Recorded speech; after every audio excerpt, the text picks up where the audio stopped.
ছেলেবিটাই আমি ইউনিয়ন নার্জন ছিলাম যে 17 দিন জেলে কেটেছি।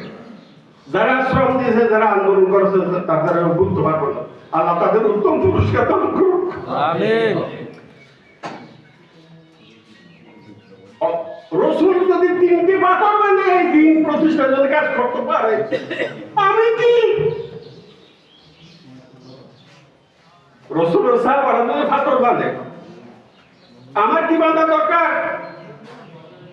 রসুল যদি দঙ্গার শহীদ করে, আমার কি শহীদ? আমার পূর্বপুরুষেরও 14 গোষ্ঠী শহীদ হওয়ার দরকার।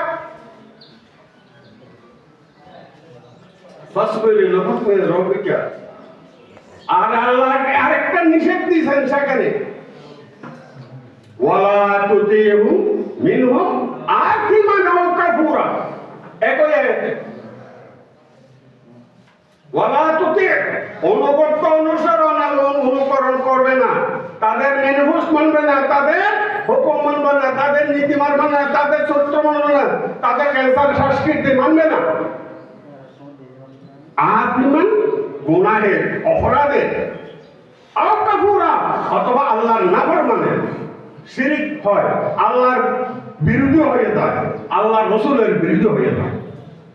কোন অপরাধমূলক আকিম মানে গুনাহ, অপরাধ। যে অপরাধ মানুষের দৃষ্টিতে অপরাধ, সেটাও অপরাধ। কবিরা গুনাহে প্রথমত কুফর, দ্বিতীয়ত শিরিক, তার তৃতীয়ত মুনাফিক, তারপরে কবিরা, তারপরে সগীরা, অন্যান্য। এই পর্যায়ে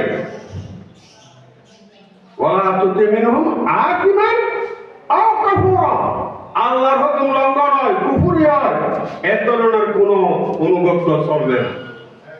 কোরআনের ভিতরে সংশোধন থেকে এই পর্যন্ত এখানেও সুতরাং সময়ও প্রায় শেষ। আমার কথাগুলো অবসলা হলেও এটা আশা রাখি অবশ্যই কেউ রেকর্ড করছেন, শুনতে পারবেন। আমার কথা থেকে বলছি কোরআন আর হাদিস। আমিও তোমাদেরকে ওই কথাটা বলে যাচ্ছি যেটা আল্লাহর পক্ষ থেকে রাসূল বলে গেছেন। সেটা কি?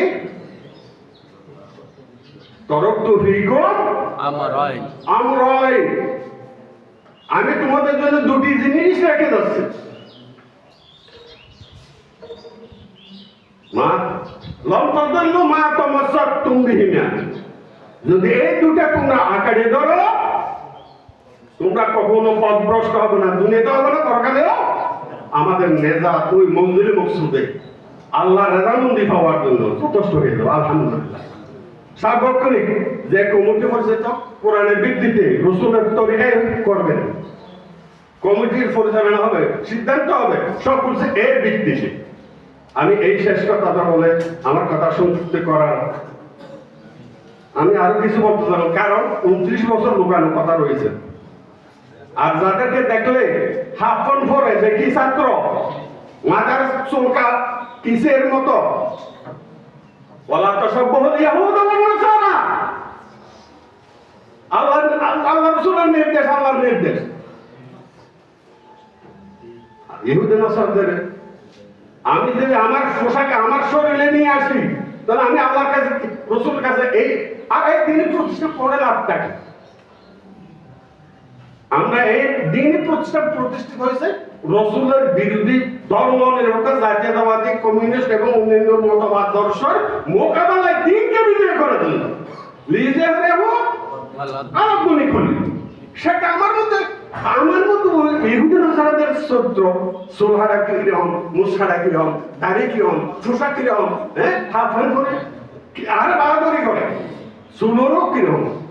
আমার শরীরে নাই, আমার সমাজে কিভাবে অবহেলা দিব আমি এই দিনের? আমি এই শেষ কথাটা বলছি যেটা রাসূল পাক সাল্লাল্লাহু আলাইহি ওয়াসাল্লাম আমাদেরকে রেখে গেছেন। এই দুইটা তোমরা ধরে থাকবা দুনিয়াতেও, প্রতিটি কদমে।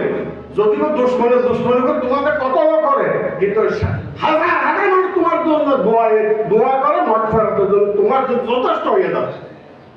আমি এই শেষ কথা রেখে ভবিষ্যতে আমার জন্য দোয়া কামনা করে এবং আমি সহ আমাদের মতো যারা শ্রম দিয়ে তোমাদেরকে এই পর্যায়ে নিয়ে আসছে তাদের জন্য দোয়া করে, যাদের বদৌলতে এই প্রতিষ্ঠান হয়েছে, আল্লাহ দীর্ঘ প্রতিষ্ঠান টিকে রাখো কেমন পর্যন্ত, এই আশা রাখি আমি আমার বক্তব্য এখানে শেষ করছি।